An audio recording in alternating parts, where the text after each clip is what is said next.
Eh, yung manok niya maliit.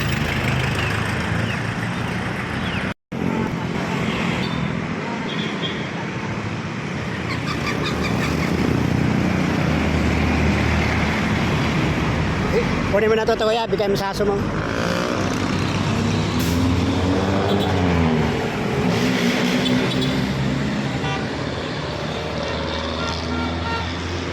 Bigay mo sa ano, baon ko yan eh.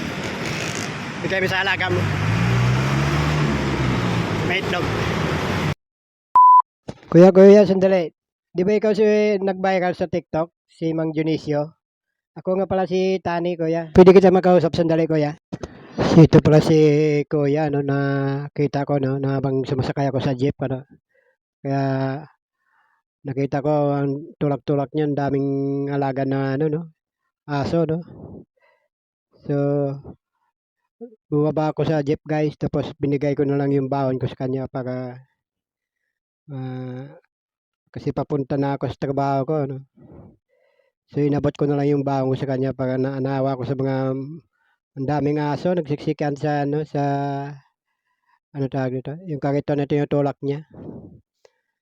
So bumaba ako tapos kinausap ko si kuya ko sa pa siya nang galing. So galing pa pala siya sa Talon Las Piñas. Eh nandito na kami alas malapit sa boundary ng Dasmariñas nagkita.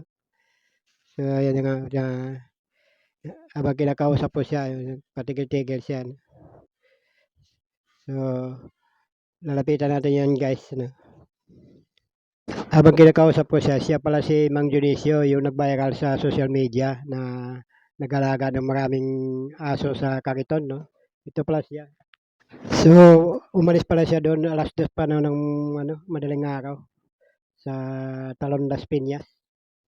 Tapos nakita ko dito siya. Ano na ito, mag-alas 8:20 na eh, ng umaga. Kaya ito yung abang sinusundan ko siya, kinakausap ko na siya pala si Mang Dionisio. Eh, yung manok niya maliit. Ito pala si Kuya Dionisio na nag-viral sa TikTok na maraming alaga ang hayop sa kariton.